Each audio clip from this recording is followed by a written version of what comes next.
ପାହାଡ଼ ମଝିରେ ସ୍ଥିତ ଏକ ଗ୍ରାମରେ ରୌନକ ଏବଂ ଅଖିଲ ନାମକ ଦୁଇ ଜଣ ପିଲା ରହୁଥିଲେ। ଦୁଇ ଜଣ ପିଲା ଦିନରୁ ପରସ୍ପରର ପଡ଼ୋଶୀ ହେଇ ରହୁଥିଲେ ଆଉ ସାଙ୍ଗ ହେଇ ମଜାମସ୍ତି କରୁଥିଲେ।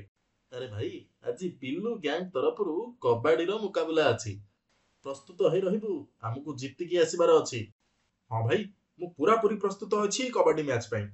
ହଁ ରେ ଭାଇ, ଏଥର ଆମେ ଭଲ କରି ଜମେଇକି ଖେଳିବା, ତାଙ୍କୁ ହରେଇବା। ଅଖିଲ ଆଉ ଦୀପକ ଦୁଇ ଜଣଙ୍କର ଅଖିଲ ଆଉ ଦୀପକଙ୍କର ପରିବାର ମାନେ ମଧ୍ୟ ପରସ୍ପର ଭିତରେ ବହୁତ ଘନିଷ୍ଠ ଥିଲେ। ଜଣଙ୍କର ବାପା ମା ଶ୍ରମିକ ଭାବେ କାମ କରୁଥିଲେ। କୋଉଠି ଘର ତିଆରି ହେଲେ ସେମାନେ ମିଳିମିଶି କାମ କରୁଥିଲେ। ବିଲ୍ଲୁର ଗ୍ୟାଙ୍ଗର ପିଲାମାନେ ପଡ଼ିଆ ଭିତରେ ପ୍ରସ୍ତୁତ ହୋଇ ଛିଡ଼ା ହେଇଥିଲେ। ଅଖିଲ ଆଉ ଦୀପକ ମଧ୍ୟ ତାଙ୍କ ସହିତ ମୁକାବିଲା କରିବା ପାଇଁ ପ୍ରସ୍ତୁତ ଥିଲେ। ଯା ଭାଇ ଦୀପକ, ଯାହା ହେଲେ ବି ବିଲୁ ଗ୍ୟାଙ୍ଗର 3ଟା ପିଲାଙ୍କୁ ହାତ ଲଗେଇକି ଫେରିବୁ ଆଉ ତାଙ୍କୁ ସେ ପଡ଼ିଆରୁ ବାହାର କର। ହଁ ଭାଇ, ଏଇ ସାଙ୍ଗେ ସାଙ୍ଗେ ଯାଉଛି। କବାଡି କବାଡି କବାଡି କବାଡି କବାଡି କବାଡି କବାଡି କବାଡି କବାଡି କବାଡି କବାଡି କବାଡି କବାଡି କବାଡି କବାଡି କବାଡି। ଖେଳରେ ସର୍ତ୍ତ ଏଇଆ ଥିଲା କି ଯିଏ ବି ଜିତିବ ସେ ପଡ଼ିଆରେ ଖେଳିବା ପାଇଁ ତାକୁ ପ୍ରଥମେ ଅନୁମତି ମିଳିବ। କବାଡି କବାଡି କବାଡି କବାଡି କବାଡି କବାଡି କବାଡି ଆମେ ଜିତିଗଲୁ ଆମେ। ଆମେ ଜିତିଗଲୁ। ବିଲୁ ଗ୍ୟାଙ୍ଗ ହାରିଗଲା ଏ ମୁକାବିଲା। ଖେଳ ମଇଦାନରେ ପ୍ରଥମେ ଖେଳିବା ପାଇଁ ସୁଯୋଗ ପାଇଥିବାରୁ ଦୁଇ ଜଣ ଯାକ ବହୁତ ଖୁସି ଥିଲେ। ବିଲ୍ଲୁର ଗ୍ୟାଙ୍ଗ ବି ନିଜର ହାରିଯିବାକୁ ସ୍ୱୀକାର କରି ଅଖିଲ ଆଉ ଦୀପକକୁ ପ୍ରଥମେ ଖେଳିବା ପାଇଁ ଅନୁମତି ଦେଇଦେଲେ। ଆରେ ଭାଇ, ଏ ମନ୍ଦିର ପଛପଟେ ଯୋଉ ନଦୀ ନାହିଁ କି, ସେ ପାଖରେ ବଢିଆ ବଢିଆ ତରଭୁଜ ହେଇଛି। ଚାଲ ଯାଇକି ନେଇକି ଆସିବା ଆଉ ମଜା କରି ଖାଇବା। ହଁ ଯେ, ହେଲେ ସେ ନଦୀରେ ତ ଭୂତ ରହୁଛି। ତତେ କେମିତି ଜଣା ପଡିଲା ଯେ ସେଠି ତରଭୁଜ ହଉଛି ବୋଲି? ସେଠି ତ କେହି ବି ଯାଆନ୍ତିନି। ଥରେ ଯେତେବେଳେ ମୁଁ ବଲରେ ଖେଳୁଥିଲି, ସେତେବେଳେ ଯାଇକି ବଲଟା ମୋର ସେଇ ତରଭୁଜ ଭିତରେ ହିଁ ଲୁଚି ଯାଇଥିଲା। ତରଭୁଜ ଭିତରେ କୋଉ ଭୂତର କୁହୁକ ଥାଇପାରେ ଭାଇ। ତତେ କଣ ଲାଗୁଛି ଆମର ସେଠିକି ଯିବା ଉଚିତ ହବ? ଚାଲ ତ ଥରେ ଯାଇକି ଦେଖିବା। କଥାରେ ଅଛି, ଯିଏ ଡରିଗଲା ସେ ମରିଗଲା। ଠିକ ଅଛି ଭାଇ, ଚାଲ ଯାଇକି ଦେଖିଆ। ଅଖିଲ ଆଉ ଦୀପକ ଖେଳର ପଡ଼ିଆକୁ ଜିତି ସେଇ ତରଭୁଜ ନଦୀ ଆଡ଼କୁ ଆଗେଇଲେ। କିନ୍ତୁ ଯିବା ରାସ୍ତାରେ ତାଙ୍କୁ ଗୋଟେ ବାବାଜୀ ଦେଖାଦେଲେ। କୁଆଡେ ଯାଉଛ ତମେ ଦି ଜଣ ଛୁଆ? ପୁରୁଣା ମନ୍ଦିରର ନଦୀ ପାଖକୁ ବାବାଜୀ।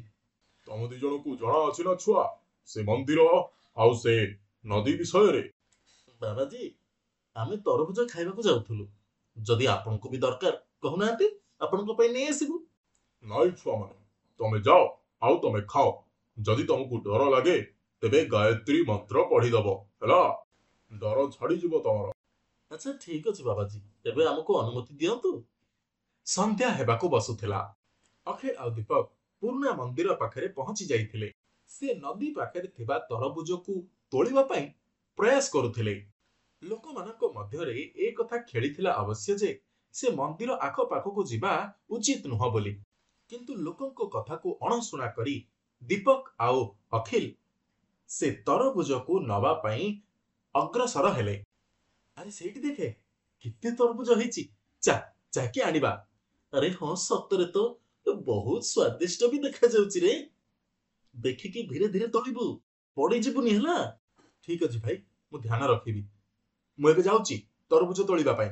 ସେତିକି ବେଳେ ଗୋଟେ କଳା ଆଉ ବିଷଧର ସାପକୁ ଦେଖି ଦୀପକ ଚିତ୍କାର କରିଲା। ଅଖିଲ, ଦେଖିକି, ତୋ ପାଦ ତଳେ ଗୋଟେ ବିଷଧର ସାପଟା ଯାଉଛି। ଆରେ ତ ଏଥିରେ ଚିଲେଇଲା ଭଳିଆ କଥା କଣ ଅଛି? ଚିନ୍ତା କରନି, ଯେତେ ପର୍ଯ୍ୟନ୍ତ ଆମେ ତାର କିଛି କରିନେ ସିଏ ବି ଆମର କିଛି ହାନି କରିବନି। ଦୀପକ ବାବା କହିଥିବା ଅନୁସାରେ ଗାୟତ୍ରୀ ମନ୍ତ୍ର ପଢିବାକୁ ଲାଗିଲା। କାହିଁକି ନା ତାକୁ ବହୁତ ଜୋରେ ଡର ଲାଗୁଥିଲା। ଜଲ୍ଦି ଯା ଭାଇ, ଜଲ୍ଦି କିଛି ତରଭୁଜ ତୋଳି ଆଣେ, ତାପରେ ଆମେ ପଳେଇବା ଏଠୁ।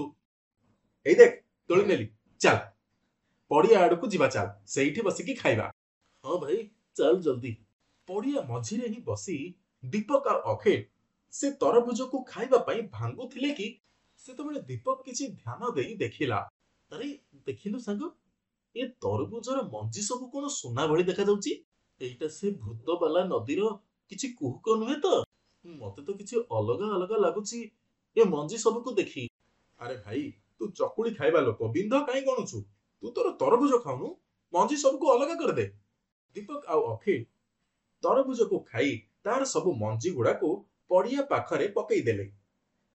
ପଡିଆରେ ପଡୁ ପଡୁ ହିଁ ସେ ମଞ୍ଜି ଭିତରୁ ଆଲୋକ ବାହାରିଲା, ଆଉ ସେ ଆଲୋକ ସାଙ୍ଗରେ ଗୋଟେ ସୁନାର ଗଛ ବାହାରିଲା। ଦୀପକ ଆଉ ଅଖିଲ ସେ ତରଭୁଜ ଖାଇବା ଭିତରେ ସେ ଗଛ ଭିତରେ ପତ୍ର ସବୁ ହେଇ ଫୁଲ ବି ହେଇଗଲା। ସେ ସବୁ ମଧ୍ୟ ସୁନାର ଥିଲା। ଏ ଦେଖ, ଆମ ତରଭୁଜର ମଞ୍ଜିରୁ ଫୁଲ ବାହାରୁଛି, এটা ତ ଯାଦୁ ହେଇଗଲା। ଆରେ ହଁ ଭାଇ, ଏଥିରୁ ତ ସୁନାର ପତ୍ର ବି ବାହାରୁଛି। କିଏ ଜାଣିଛି ଏଥିରେ କଣ ଅଛି ବୋଲି। ଚାଲ ଚାଲ, ଏ ତରଭୁଜ ମଞ୍ଜିକୁ ନେଇ ଚାଲ। ଲାଗୁଛି ଏଟା କୁହୁକ ତରଭୁଜ। ୟା ମଞ୍ଜିରେ ହିଁ ସବୁ କୁହୁକ ଅଛି। ଆମ ଦି ଜଣଙ୍କ ପରିବାରର ଦାରିଦ୍ର୍ୟତା ଏଇ ମଞ୍ଜି ଦ୍ୱାରା ଦୂର ହେଇଯିବ। ହଁ ହଁ ଭାଇ, ଠିକ କହିଛୁ। ଜଲ୍ଦି ଚାଲ ଏଠୁ। ସେ ପୁରୁଣା କୁହୁକ, ସେ ପୁରୁଣା ଭୂତ ବାଲା ନଦୀ ପାଖକୁ କେହି ଯାଆନ୍ତିନି। ଏ ରହସ୍ୟକୁ ଆମେ ରହସ୍ୟ ହେଇ ହିଁ ରହିବାକୁ ଦବା, କାହାକୁ ବି କହିବାନି। ଆବଶ୍ୟକତା ହିସାବରେ ଅଳ୍ପ ଅଳ୍ପ ତରଭୁଜ ତୋଳି ଆଣିବା, ଆଉ ଆମ ପରିବାରର ଅଭାବକୁ ଦୂର କରିବା। ହଁ ଠିକ ଅଛି ଭାଇ, ଏଇଆ ହିଁ କରିବା ଆମେ। ଅଖିଲ ଆଉ ଦୀପକ ସେ କୁହୁକ ତରଭୁଜର ମଞ୍ଜିକୁ ନିଜ ନିଜ ଘରେ ବୁଣିଦେଲେ। ତାପରେ ସେ ଗଛରୁ ବାହାରୁଥିବା ସୁନାର ପତ୍ର ଆଉ ଫୁଲ ଅଖିଲ ଆଉ ଦୀପକର ପରିବାରର ଦାରିଦ୍ର୍ୟତାକୁ ସମ୍ପୂର୍ଣ୍ଣ ଭାବେ ଦୂର କରିଦେଲା। ସିଏ ଗୋଟେ ଧନୀ ଏବଂ ସମ୍ପନ୍ନ ପରିବାର ହେଇଯାଇଥିଲେ।